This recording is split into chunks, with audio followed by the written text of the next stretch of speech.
We're live. We'll wait for a few minutes for some people to stream in and for YouTube to pick up the algorithm on a couple different places that we're streaming at to make sure it comes out. And Matt, I'll make sure I got to send you the links, the YouTube links too, so you got them, so you can forward them to your people. Because I've got all kinds of people are asking me now, hey, I don't know how to log on, but I want to watch your show, right? And so I've been forwarding the links to people until we figure out technically how to get them.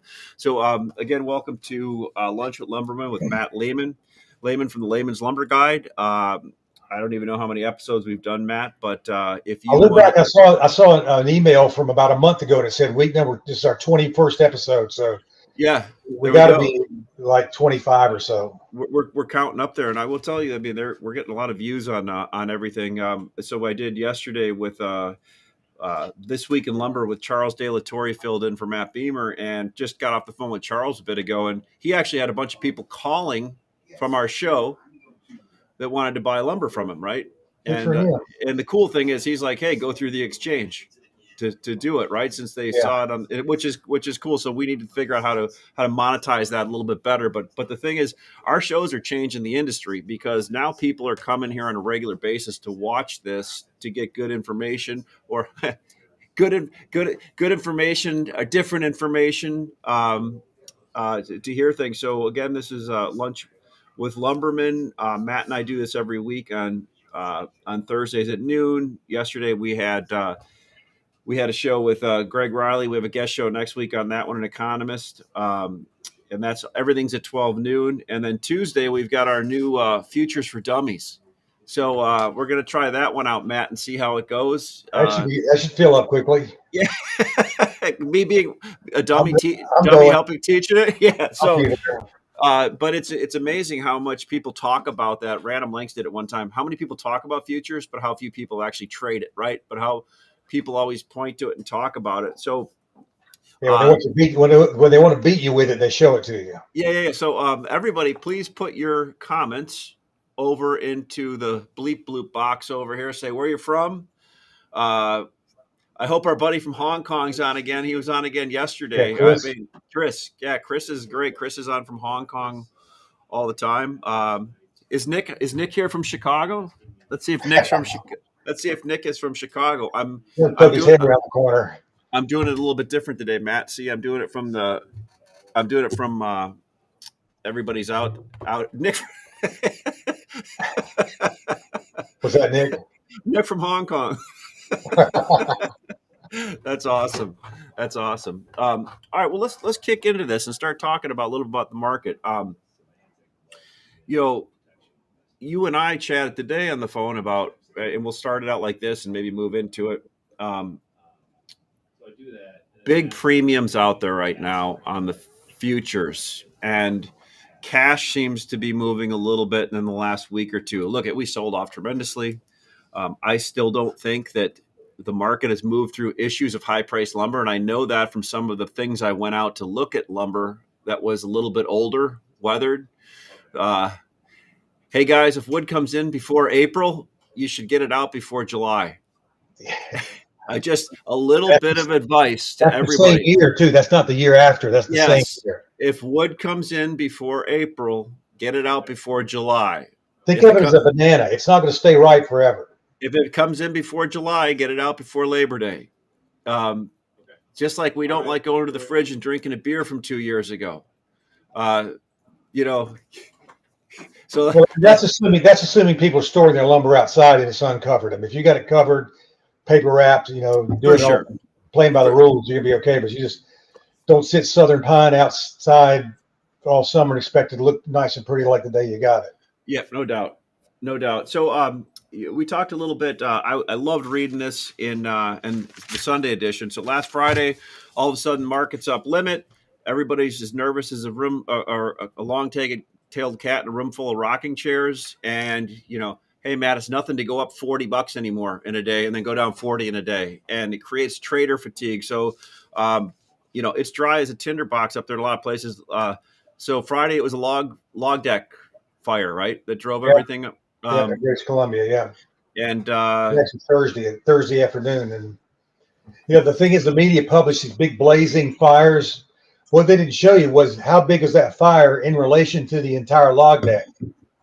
which Yeah. was, they said it's $1 million worth of timber loss. Yeah, well, how much is their whole inventory? Have they got 30 billion or 20 million? Or, Yeah, but, it's unfortunate because there's a lot of stuff up there, right, going on, and hopefully, I don't know if there's already rain in the forecast. Hopefully, to get this yeah, stuff. they got a bunch of rain last week. I think it was. Oh, thank God! I mean, that's good. I I think all hopefully the fire threats been dismantled. very very cool. So, basis, and we were talking about why is it out there so wide. Back to this, I guess what we've kicked around the ideas are recency bias. Beamer always brings up the recency bias, right? Um, everybody sitting here right now doesn't want to be stuck having to buy lumber they have sold at 400 at $1,800 a thousand, right? So all of a sudden, I guess futures carries a premium. You know, nobody wants to hedge anything, even though there's great basis. I don't know. What's your thought on why there's such a wide spread out there? Well, Sean just had a comment, 1680 open interest, and that's the ticket. It's just, Yeah, good point, Sean. it's not that, I mean, and you think, well, what is 1680 in relation to? 1680 is in relation to just recently having spent a month at 1800, which is down from an average of like 3,000. So the open interest for lumber futures is just dying. Like in Sean's question, is it really a factor anymore? Is really relevant? And it's gotten so thin, it's hard to even hedge with it because mills have quit doing it, and it's just really it's really like a gambling slot machine, like it's just having a slot machine in your basement that just costs you 10 grand to play every time. Hey, if you're forward sold right now, it looks pretty good because you got you're long the futures and short the cash, and you're coming out of that pretty nice right now. But if you're on the hedge side, you gotta wait the other way, right? Yeah, and I can't imagine who would have been doing the other way, where being long the futures and short the cash with $150 spread between you giving up that much gap to start with. But yeah, for sure. There's no question about that. That's a great point. So I think that's one of the reasons why the base is out there, and I think what these we'll talk about it Tuesday and futures for dummies too is that I think that people have to start looking at where's the diminishing fiber basket and where's the growing fiber basket, and maybe get a contract more relevant to what's really going on in the world, right? yeah, And that's going to be tough to do because it's the destination origin dilemma. yeah, or I yeah, mean, where else? educate people on making the delivery easier. Maybe make micro contracts where you can deliver trucks instead of cars. But who knows? But right now, Sean's point is great. 1,680 open interest is pretty low, and that's interesting. Let's go through the items. Let's bring up your 2x4 chart here. The 2x4 12-month. Here's what I want to point something out. A guy told me this morning after reading my report last night. He said, so basically you don't have any idea what's going to happen between now and the end of the year. And I thought, well, I thought I was a little more specific than that. Maybe I was too ambiguous, but I said, look at the picture at the bottom of the page, and where we've been follows those FTP lines just very very well. And I've been very clear about since the end of August. I told all my guys, all my members, at the end of August, buy to cover through the end of October, because the price is going to rise in September, and you don't want to be getting into late September having to buy lumber. And here's what's happening. Wholesalers are calling around telling everybody they got to buy lumber because the mills are active, prices are up. And this is nothing abnormal. This is the September surge or September rally is what's expected. It's happening. And where I get off differently than other people right now, I'm not talking about what you should do today.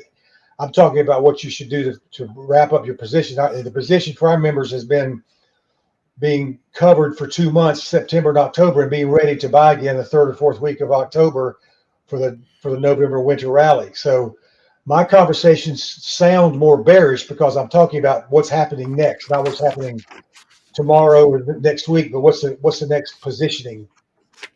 Well, let's talk about that before we go to the other charts, Matt. I'm going to go through some other items, but inventory in the pipeline. I mean, we talked yesterday about, Greg had a good point about run rate. Homes permitted but not started yet is at certainly at a yearly high. We got to go back to see how historically high that is. Again, back to your theory of you can only fit 10 pounds. You can't fit 40 pounds of birdseed into a 10-pound bag, right? And we're only going to do, and I think it's the thing that concerns me about the market right now is that 1.7 and 1.6 to 1.7 each starts and permits implies that builders are starting homes, or they're taking delivery of lumber packages. That wood's moving to the job site. It's getting started. But the problems that's got the completion stuck at 1.3 are not going away. They still need windows and doors and toilet seats and screens and countertops. And I saw a number yesterday on CNBC. There were 70 ships floating off the coast of California looking for ports to get into. If you go on LinkedIn and you look at every logistical company, they put that stat out there every day at nauseum, right? Where it's like, hey, I don't know what's normal. If there's normally 10, 20, 50, or 70, but you can go on LinkedIn now and see every logistical company showing how many containers are out there, right? I saw a guy in Fresno last week on the news, and I think we might have mentioned this during the show, but he said there's normally one boat floating off the coast, waiting for a place at the port. He said that week there were 40. Yeah, one thing I've noticed too, they're full of a whole bunch of stuff that I don't need and don't want to buy. Like, I don't need another big screen TV or Yeah. Or fireworks, stuff Yeah. like that. So, but unfortunately, it's holding everything else up. So, inventory in the pipeline. You and I had this conversation, and I'm going to go back to phantom inventory. You and I know people ourselves that are people that traditionally never bought inventory, have warehouses full, and are now coming to me saying, "Hey, can you get some more warehouses for me so I can load up with stuff?" Normally bought down the chain farther, had people hold it, and one of the guys on our call a couple of weeks ago said it's really frustrating to him because it's a factor out there that's rather, it's always the small amount of lumber that moves lumber prices up or down. I don't know if anybody realizes that our inventory is always in check pretty good in this industry. And when people have that extra amount of inventory sitting out there, it throws things off a little bit. And if you think about it too, Ash, for the market to move it, inventory doesn't swing to like 50% gets gone to the mills, 50% to the buyer, and it gets all the way out of whack. All it takes is 2 or 3 percentage points of inventory shift, and you've got the supplies either underbought or overbought, or it's just out of balance. So it doesn't take a lot, like you said. It just you get 3 weeks of movement from mill to the distributor to the wholesalers to the supplier side. And that's all it needs to change the momentum of the price of the market. And then it's just how aggressive everybody gets after it from that point. And that's kind of dependent upon where you are in the year. We talked about this at the beginning too. There's a big difference in building inventories right now versus building inventories in January and February when we're coming into the spring, and now we're coming into the fall and the winter. October is historically a liquidation month. September is kind of a recovery month from having liquidated through the summer. If you look at where our prices peaked out there at week number 20 all the way down to week number 36. That was a huge liquidation of inventory. So naturally, people needed to buy some stuff. Yeah. Now they've done that, and my indication is they've done a lot of it, and nobody's sitting on bare bones inventory. Most people that I talk to are sitting on excessive inventories, and they continue to replace it as they run out.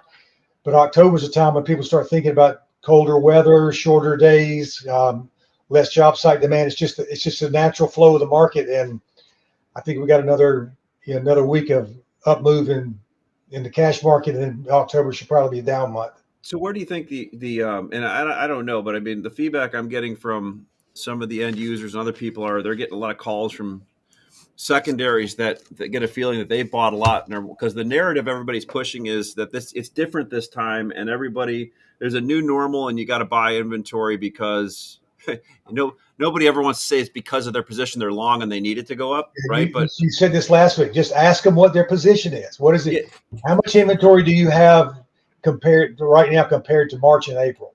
Yeah, that's the same. And what are your intentions? Are you gonna continue to replace and build, or are you selling to get out? So are you selling to me high so you can get back in low?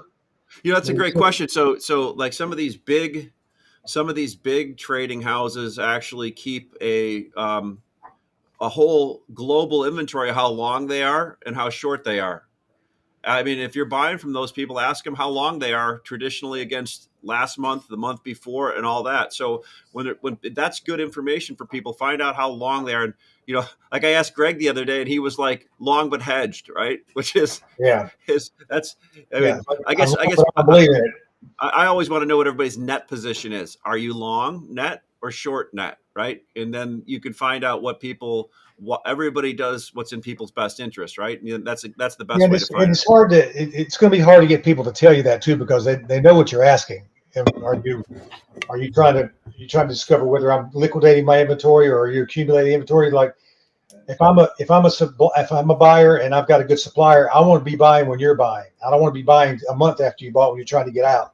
And a lot of people do that for it. A lot of people let people Yeah, know that. Yeah, and there's good suppliers that do that. They say, hey, we're just starting to build a position. Would you like to jump on with us? Right? That's yeah, and because we're in this stage of the game in the market where we are right now, the only people that are left in the market that are making it fluffy right now are just-in-time buyers.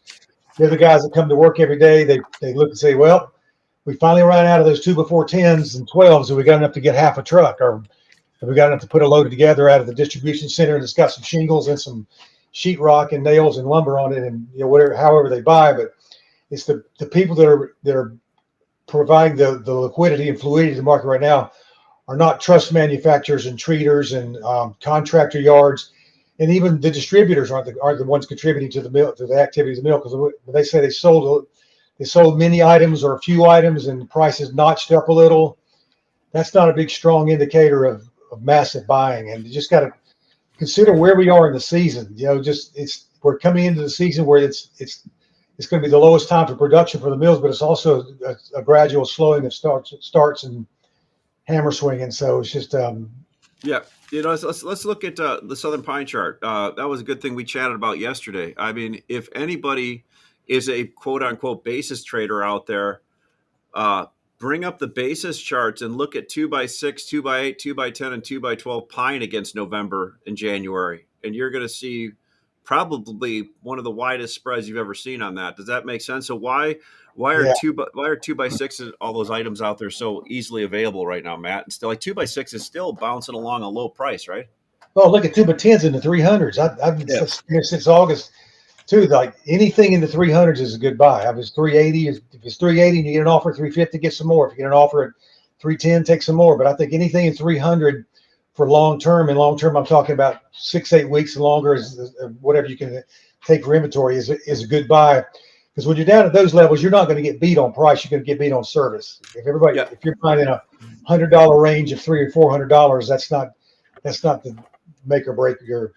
But that was one of the interesting things I saw. It was good always having you on and Charles yesterday. Is, man, this Southern Pine, if people aren't using this in an area that they can use it, we're shipping a lot more. So a big post frame builder up in Illinois that was buying spruce from lumber yards now, in a way, he buys big semi loads. He's buying Southern Pine 2x8, 2x10, and 2x4 16s now for his buildings. Yeah, I was talking to a wholesaler yesterday that supplies the multifamily business, and he said they're shipping more Southern Pine further north they ever had before, and these guys are just letting it sit outside. They haven't had this stored before, so they don't have inside storage, and they don't have ability to get it paper covered, so they're just sitting outside and it's starting to look kind of crappy. So you start taking.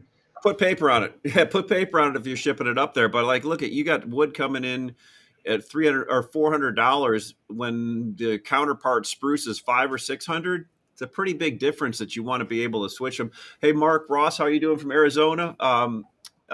Good to have you on. I know you're one of Matt Beamer's friends too, so it's always really great to have you on. And James Breck said traditional holders of inventory like dealers, distributors, retailers seem to be acting very cautious, and they have multiple channels to move product.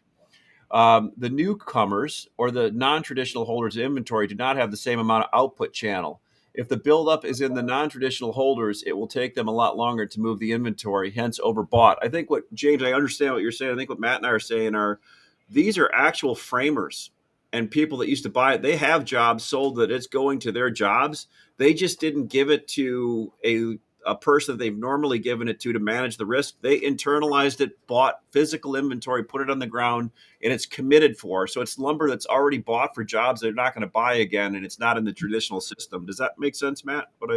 Yeah, and in addition to that, the people that expected to get that order next spring are thinking they've got that business coming.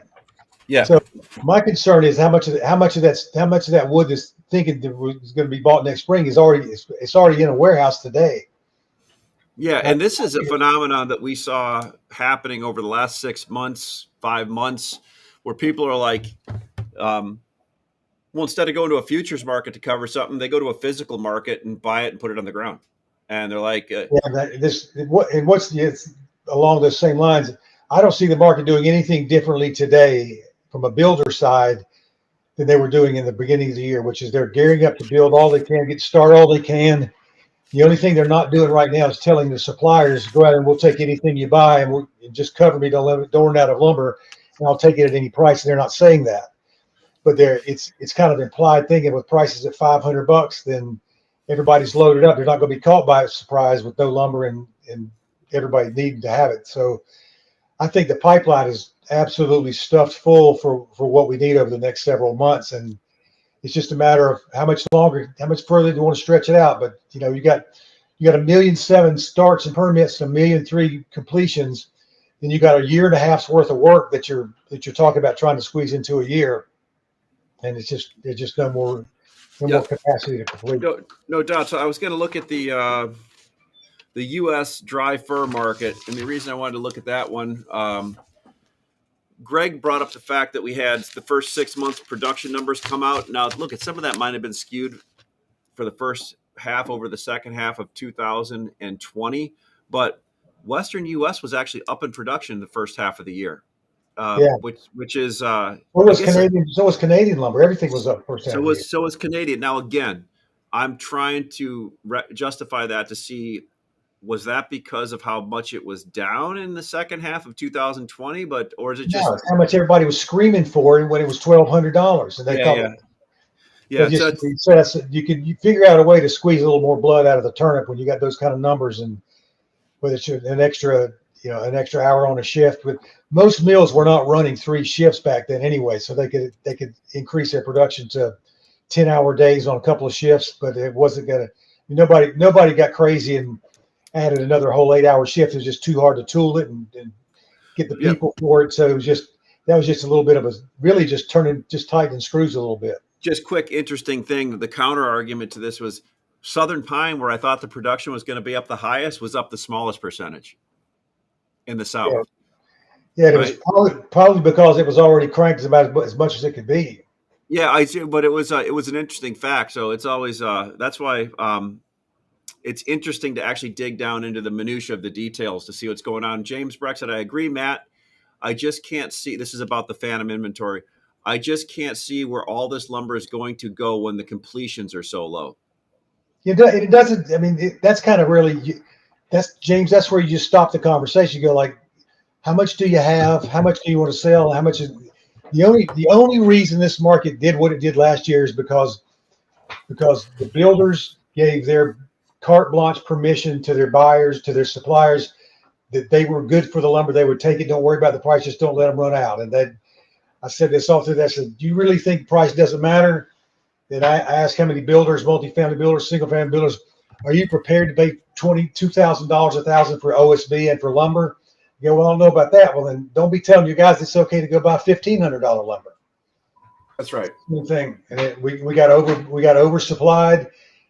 The pipeline just got stuffed full, and it's happening again right now. The only difference is they're not. The prices are a lot lower, but there's still a time lapse that's got to happen before this wood can get worked through the system, and it's not going to be 30 days. But Buzz is over in Michigan. He says in Go Blue State. I guess you guys got a really tough rival against Rutgers this week. I hope you guys give them a game. James said, I'm not familiar with the U.S. trucks manufacturing. Can they or do they use Southern Yellow Pine in their manufacturing? Almost Matt, exclusively. yeah, yeah. So North, number 2 and better, spruce, 1650, 2100, 2400, wides for agriculture, trusses in Southern Pine. But I will tell you that line of demarcation on Southern Pine moves farther north every year. Yeah, it used to be the Mason-Dixon line, and now this stuff's going all the way to the Great Lakes. It's going to Michigan, and it's going all the way to the Canadian border. Yeah, no doubt. That's right. That's right. That's right. Yeah, a lot of Southern Pine in trusses. So, and it makes sense because that's where the production's going up. And once you can flip back and forth if you engineer your trusses right, but you need to have the right plates, for the holding capacity and all that. So it's not an easy switch between pine and spruce. Like, it's hard to keep a dual inventory.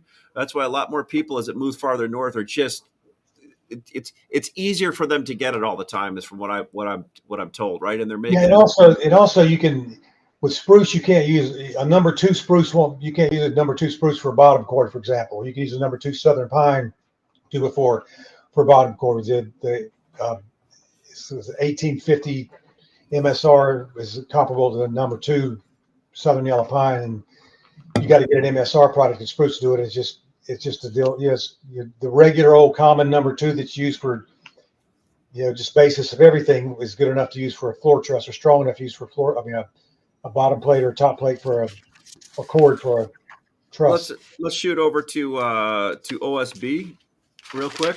So we got plenty of prompt OSB in the Southeast listed today. A buddy of mine said that one of the big mills out there is sold through November. I'm that's what I heard today. You hear anything on OSB at all, Matt? I have to call BS on that.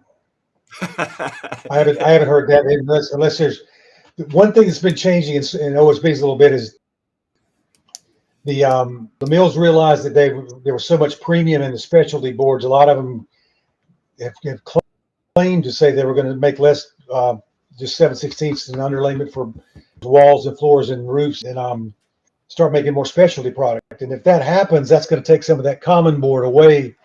The commodity. That could be happening. Yeah, they could be the commodity 7/16. It was $60 a sheet. Now it's $15 a sheet. It looks like a good thing, a good bet to put in the warehouse and hold on for a little while. Yeah, and so what it'll do is, it's the old history, Econ 101 of overvalued, undervalued. It'll turn the specialty board into a commodity board just by the mere fact that it'll be overproduced at some point then. Yeah, and really by comparison to the last several years, OSB is really pretty cheap. But OSB can be, if you look at the scale down a little bit at that 6x10 historical there, on the bottom box right below you. Yeah, can you scroll down to that 6x10, Nick? There we go. Yeah, look at that top line. You're looking for the last 10 years. Look where prices have been. There's, let's see, the 2011 is in the 100s. 2013 almost down to like $200. This is for the next 6 weeks, 165, 75. It was what, 6-8 years there in a row where $200 and those guys are making money. Nothing's changed. There was always they're not complaining at all. I think Charles was saying, and I'm going to butcher this, but he was saying he used to know a guy in the industry said that if you can buy OSB below 200 in the third quarter and hold it into the first quarter, that was always a winning thing. I don't know how. Obviously, that number's a long ways away from there ever again. OSB tends to, when it gets low, it tends to stay low for a long time. It seemed like I remember one time we were about $125, and it seemed like it was $125 for a half a year or so. It was just like it was just never going to come out. There was just plenty of it, but that was probably 2009 or so when we were having a housing recession. So let's go back up to the chart real quick on OSB. Take a look at it. It looks like we kind of made that low week 33 slowly ground a little bit off the bottom of that. Inventory prices at end users probably still was collapsing from the highs down to the end users are probably still seeing a little bit more relief now on pricing. But I don't know. That one is just kind of sitting there and grinding along the bottom. But that's a big one that people store and use and can hold. So I'm sure that's sitting in some warehouses too right now. Look at that price trend on the black line above it. It basically goes flat until around Halloween or Thanksgiving. So we're certainly lower than that, but the tendency is this is the time of the year when OSB just takes care of itself. It spins sideways. So you get $10 or $15 price moves up and down. It's pretty insignificant, but as long as we're not having these $150, $200 swings, everybody should be pretty happy. But so let's go back to I don't expect much to happen. Let's go to the framing package index, and I had a conversation with somebody the other day. Are we still on 30-day locks between the big yards and who they sell to builders, or have they moved back out to 90 yet? I heard everybody's still 30. Everybody's still 30. Nobody. I was talking to a guy yesterday. He said that he's trying to. Some of the multifamily guys are trying to get 6 month quotes and that kind of stuff, and it just they're not. Nobody's even entertaining it. It's just like you said, like Matt says, the recent memories the most recalled. So people are still fearful of those high prices, and Well, you can get probably it's you can get 6 month pricing. You may not like the 6 month pricing. Somebody will give it to you, but like, yeah. look at I heard I know people that do 6 month pricing and they're putting numbers on there, but you can see with the premium and futures that it's going to be a big number relative to buy and hold. Well, it's going to be a big number relative to buy and hold. All you got to do is say how much does it cost to buy, hold it, interest, storage, versus what's the premium I'm on giving all that to somebody else to quote me $200 above the spot market, right? Well, you got to think also that the people that are asking for in October for long-term commitments are pretty savvy people. They understand what's going on in the lumber market, and that's typically a low time to buy. You're not going to find people in May asking you for 6 month commitments, Yeah, that's a but good this point. time of year, this time of where you will. So from a supplier side, it's not a good idea to take long-term commitments. It may be in September, but certainly not the end of October, I wouldn't think. But Unless you and, have it and you spread, ask yourself the unless question. yeah, go ahead. I'll say it, and let's be realistic about, do we think we're going to do in 2022 or in 2021? Are people going to just go out and just start panic buying and hoarding and stacking? And are we going to have another ice freeze where it freezes up resin and there's a shortage of OSB?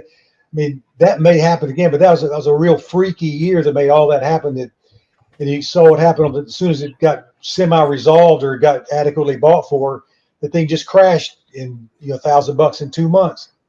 Yeah. So I don't think we're going to have that kind of price extreme like next year, unless we have some sort of phenomenal supply shortage problem. But there's too much delay in the pipeline in the completions process of a home to get excited about just stacking a bunch of lumber up, thinking all of a sudden it's just going to start flowing out the door like crazy.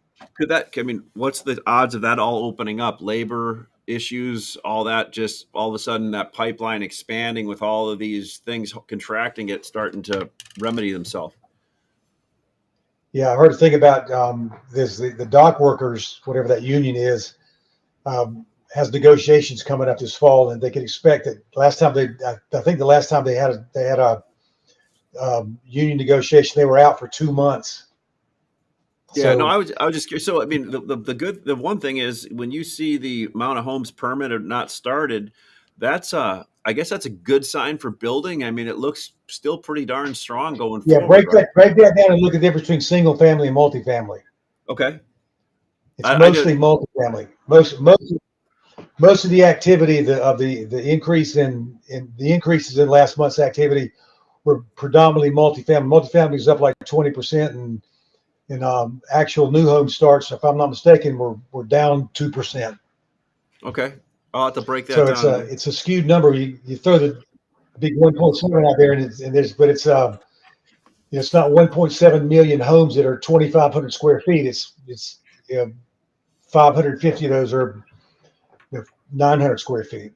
Tell me about the framing package index this week. Anything different on that one? Let's look. But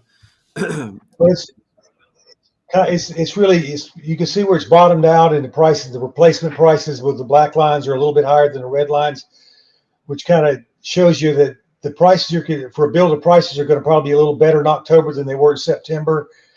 But you should probably expect them to start kind of bottoming out. This October will probably be as good as it's going to be for the year for builders for the framing packages. I would say they'll probably start edging up, or at least just bottoming out Yeah, for the as most we part, get going into most the end of part, the year. yeah, these are decent numbers when I look back over the historical the historical Yeah, average here. you can see why somebody wants to lock it. You can see why you want a 90-day lumber lock right here, because it doesn't matter if it goes up or down $100. These are well within budget numbers for builders and developers, and they just want to get the coverage. They don't care at this point. They don't care about the price as long as the price is this is the price. Well, you know what? Maybe that's one reason why a lot of people are going out well, I'm just thinking about it here. If I'm a builder and I can't get 90-day locks, uh, and I'm only getting 30 days, I'm going to load a warehouse up if I think it's a good buying opportunity too, because I'll protect myself, right? If the Yeah, person especially if if you do nothing but studs and your plates and your OSB and just get some of your big volume items and get those things covered. And I think that's what people are doing. And well, that's the hard thing, right? And I mean, look at people do at these at yards do so much from growing up in one, right? You supply. If my father used to always hate it when somebody bought the framing package from somebody else, and then we had to ship all the other stuff out, right? Or and yeah, also sometimes he loved it when we shipped the framing pack. Didn't have to get it, but we got the windows and doors, right? So, right. um, High volume stuff, but high profit stuff. Yeah, there's so much things that people do like eye joist. Well, eye joist is a big thing, and you got to go through your yard to get that right because that's not something that you can yeah. spec on. Is that ever has that remedied No, itself yet at all? Eye joist and engineered? not. It's still on the top 10 hit list of problems. It's still causing delays Yeah, and substitutions are. I've noticed like 2x12s in Southern Pine are getting to be a little more difficult to find, which they do this later in the year anyway. But if you're thinking about it, if that's one of your solutions for your headers or your floor joists or floor systems or roof, yeah, second floor, first floor roof floor systems, you might want to think about getting those things covered because there's going to be a lot of people looking for them. And it's just only about 5% of Southern Pine production is number 2x12s. yeah. It's pretty thin. Well, look, Matt, we're up against a half an hour here, a little over it. So I appreciate it. Come to Layman's Guide. It's LaymansGuide.com to sign up for Matt. Matt Matt will make you take his product without having you pay for it for a certain amount of time. Is that right, Matt? Yeah, you got to look at it free for 2 months before I'll even consider taking your money. That's great. And if you want to be on the exchange, like some people did on our calls the other day, after listening to our users speak, come to mxlumber.com. That's mxlumber.com and register. And we will put you into our Salesforce CRM platform, documented up 557 ways, and get a hold of you and get you on the platform. Get you on the platform buying and selling. You guys have had a lot of changes this week, haven't you? Oh man, it's great. On the We've got platform. yeah, we have we actually released our first version of the UI that our CTO and our engineers. We have two engineers, a CTO now, so we're building a great team to internalize all of our IT. And I got to tell you, man, it's something. We've got a new director of sales, guy named Ryan Erickson, pitched for the Iowa Hawkeyes. Go Hawkeyes! And then was in the minor league system with the Chicago White Sox. He's got us on CRM and working with John, our CTO. We're a software company, man, and we're moving this industry into the 21st century, whether they like it or not, right? So the way I always like to say it, Matt. The last 2 or 3 What's it's that? been a big change. I was just noticing for myself, just when I was on there, just look kind of. I like to look around and see what's being offered. And one of my pet peeves was you couldn't get rid of your watch list, but you guys did something to make it where you can. That watch list just almost disappears when you Yeah, so touch it if you want to. So it's we're constantly John and his team are constantly improving that now. And what we're doing now is going around surveying users and finding out what they want, what they like, what they don't like, and you know, we're working on getting it on one of these so you can be in your F-150 buying and selling lumber. And it's the change your electric F-150. the electric with the 35-watt 100-watt generator, right? So the Yeah, you got changes 150 miles to drive. You got to park. the changes coming to materials exchange over the next 6 months is going to blow away. First of all, people that think they're our competition. It's gonna bring the industry into they're going to love using it. It's going to be like when you I had to buy a flashlight last night and I went to Amazon and bought it. Right? It's going to be similar to you just go up on the exchange and you put your bid or your offer and you buy it. So I always love talking about the market and trying to be transparent on these calls. But I got to tell you, when every human being out there that bought and sold lumber the way that they currently do it, and there's nothing wrong with doing it that way. We want everybody. We want to be inclusive. But here's a perfect example, Matt. Yesterday on the call with Charles, we talked about stuff that nobody knew about. Right? Nobody knew about what some certain things, and we did that on a venue going through a LinkedIn Live and a YouTube Live, and a large distributor saw it and called the guy direct to buy it, and it was cool. Charles said, "Hey, you got to go through the exchange to buy it." Right?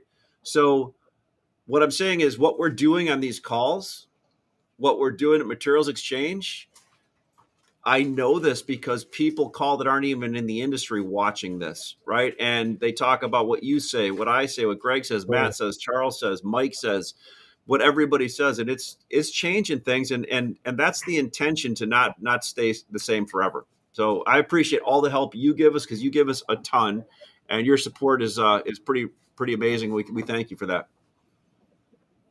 Glad to be able to be a part of it. All right, everybody. Exciting times. We'll see. And we have our Friday Smart Market call that we've just started going live on LinkedIn and YouTube tomorrow. And hey, Mike, what time's our Smart Market call tomorrow?